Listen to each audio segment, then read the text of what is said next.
Épître de Pierre, chapitre 3.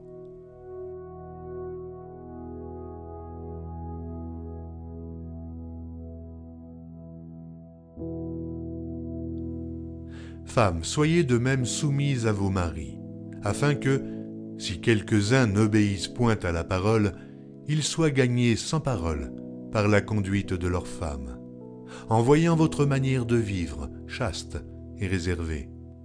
Ayez non cette parure extérieure qui consiste dans les cheveux tressés, les ornements d'or ou les habits qu'on revêt, mais la parure intérieure est cachée dans le cœur, la pureté incorruptible d'un esprit doux et paisible, qui est d'un grand prix devant Dieu.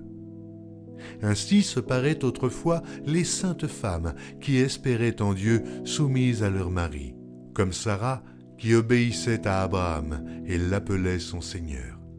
C'est d'elles que vous êtes devenues les filles, en faisant ce qui est bien, sans vous laisser troubler par aucune crainte.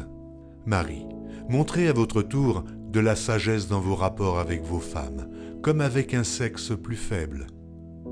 Honorez-les comme devant aussi hériter avec vous de la grâce de la vie. Qu'il en soit ainsi, afin que rien ne vienne faire obstacle à vos prières. Enfin, soyez tous animés des mêmes pensées et des mêmes sentiments, pleins d'amour fraternel, de compassion, d'humilité. Ne rendez point mal pour mal, ou injure pour injure. Bénissez au contraire, car c'est à cela que vous avez été appelés, afin d'hériter la bénédiction.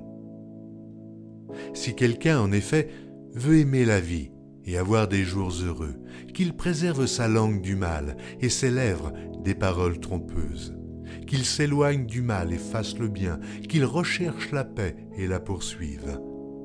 Car les yeux du Seigneur sont sur les justes et ses oreilles sont attentives à leurs prières. Mais la face du Seigneur est contre ceux qui font le mal. Et qui vous maltraitera si vous êtes zélés pour le bien? D'ailleurs, quand vous souffririez pour la justice, vous seriez heureux. N'ayez d'eux aucune crainte et ne soyez pas troublés.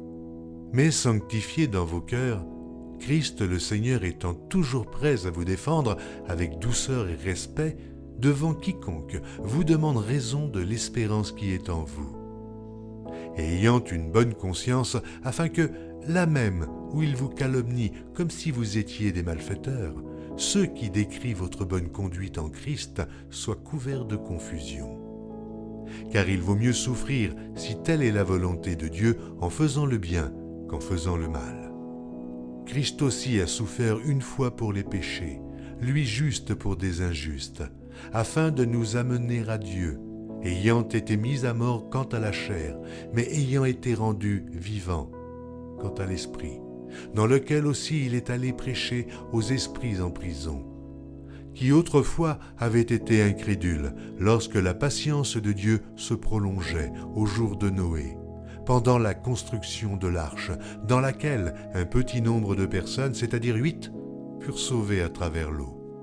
Cette eau était une figure du baptême, qui n'est pas la purification des souillures du corps, mais l'engagement d'une bonne conscience envers Dieu, et qui maintenant vous sauve, vous aussi, par la résurrection de Jésus-Christ, qui est à la droite de Dieu depuis qu'il est allé au ciel, et que les anges, les autorités et les puissances lui ont été soumis.